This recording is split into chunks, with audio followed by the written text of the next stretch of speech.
a couple of days since the win over Fulham at the weekend. Just how pleased with you with that victory and the mentality you showed to get over the line?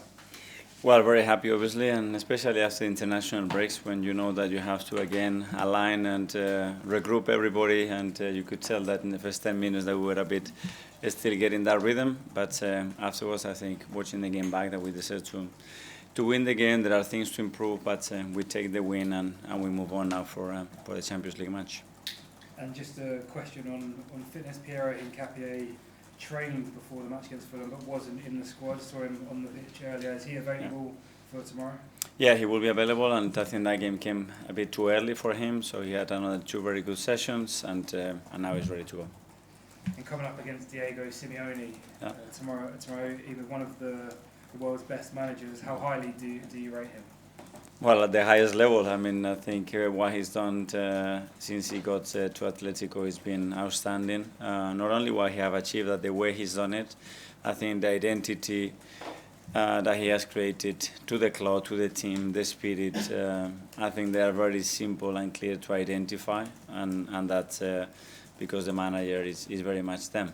And that's extremely difficult to achieve for a short period of time, and to do it for 14 years, I think he's been there now.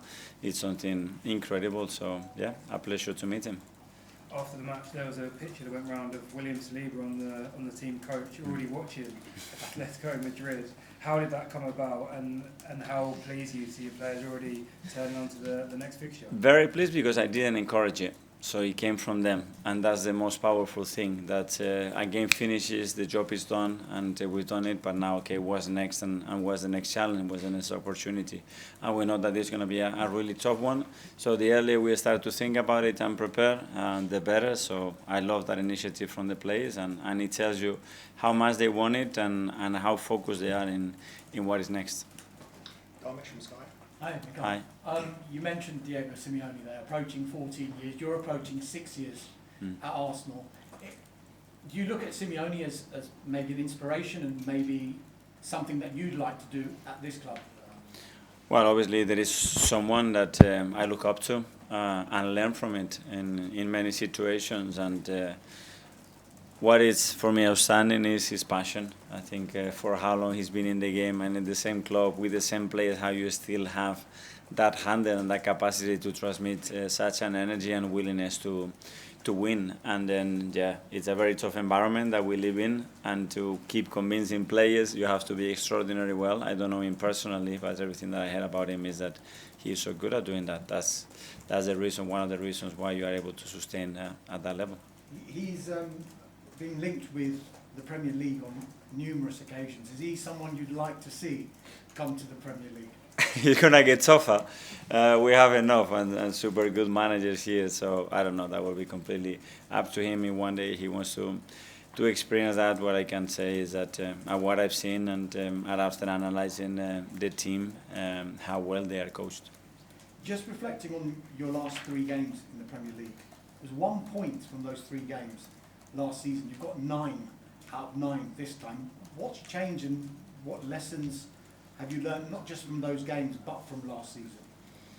Well, we have to obviously get as much information as we can and understand the reasons why we dropped certain points there, and then try to implement them. But to be fair, sometimes from a draw to a win, there are details and things that have to go your way. But it's true that the team shows a different kind of maturity, threat, and probably conviction at this stage, but it's still very early. We have to do it now for another 30 games, and that's going to be the objective. You say it's very early. The bookies have already made you the favourites for the title.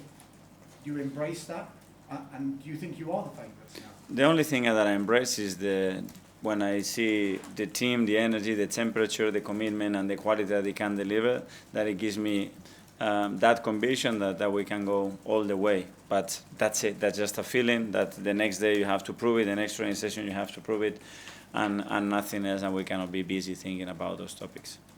Thank you. Simon Standard. Mikel, just on carrying on with Simeone, when you started here, did you look at the way Atletico, how he sort of moulded the club's culture in his image, and you took from that something you wanted to do when you tried to mould the culture here?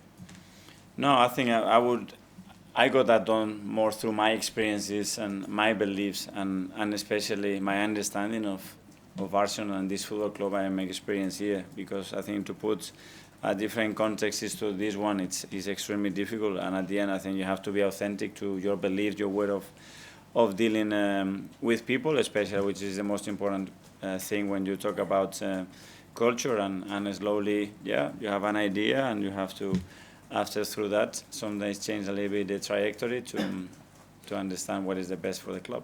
I just wanted to ask you one on the defence. Obviously, the numbers have been incredible this season. We've seen Gabriel Heinze, who joined in the summer. We see a lot in the warm-ups in working with the defenders, very animated. What's he sort of brought to the defence this season, and what's he like as a coach that he's added to your set this year? Well, I think that's something very, very collective with all the coaches, with the players, with their commitments as well. And Gabi added something different, that willingness to will, I think. And now we've seen that obviously through his career, that experience to win and to elevate somebody's level and ambition and drive to the highest limit. And he's extraordinary at that. Hi Mikel, of course one of your main title rivals at the weekend failed to win, Liverpool against Manchester United. Do you ever notice on the training field after one of your main rivals has failed to win that your players perhaps have a bit more of a spring in their step during a training session? I haven't noticed that, but obviously there is a lot of narrative afterwards. But that's it. I mean, every game in this league, it's a must-win and a very difficult game to win. And we all, I think, very appreciative of that. So you don't get carried away with any of that. And just on Diego Simeone as well, when you come up against a manager who's been in place for such a long period of time, does that in any way make your preparation for perhaps what you might expect from them easier? Or because there's so much data and so much evidence, does that in some ways make it harder to prepare for a game?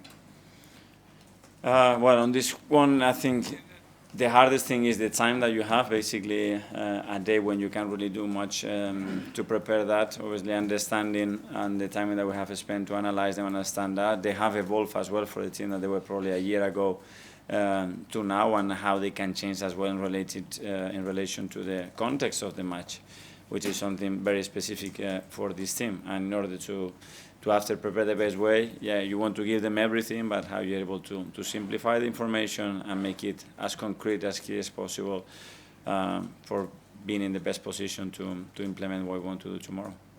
Hi, Mikel. Hi. Can you just give us an insight into what makes Diego Simeone's teams so difficult to play against and break down? Well, first of all, the willingness to win. You can sense that in every single ball, in every single yard, the way they play. So it's about how they compete, and then after how they play. And I think there are two very different things. And in order to after analyze what they are, yeah, the level of organization is really high. The level of discipline is really high. And then they have acquired a lot of talent throughout the years that are very specific for the needs and the way they want to play, and they are very, very, very good at exploiting those opportunities. As Darmus said, he has been linked with a move to the Premier League for years. I mean, do you think he could be successful? Do you think what he does in Spain in the Champions League could work in England? Well, if he works in the Champions League, which is the highest competition in Europe, he can do it anywhere. And I don't know, you have to come here and try it and feel it, but I'm very sure that his know-how is unbelievable, and his character and willingness would take him anywhere, I think. And just finally for me, obviously the set-piece record improved again at Fulham. Can you just talk a bit about the work that goes into maintaining that threat? Because you've been good at it. It's not a fluke. It's been 2-3 years where the new routines come, the unpredictability is always there. Can you just talk a bit about the work that goes into maintaining that over such a long period? Well, keep evolving and keep improving. It's a system that when you put it in place, the system has to learn every single day, every single game to become better. And that's in relation to the players that we have and what we learn from ourselves, and as well what we learn from the opposition, and try to be as consistent as possible. And in order to do that, you have to give importance to certain topic to become really important. We try to do that in the way that we share the time and the focus in game preparation, and then is delivery.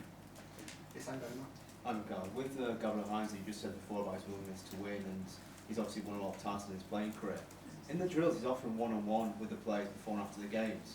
What do you kind of bring to the table in terms of the one-on-one scenarios with players? That experience, I mean, somebody tells you if you do that, you're going to be successful, and you know that he's done it and he's been successful.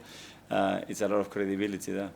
And how the players reacted to him? He's obviously a very passionate, stern person. Also, I don't know, but from what you can see, how the players kind of react to him? It's a question for me. My feeling is that they already love him, which is normal. But the rest of the coaches is the same. They are all very different characters.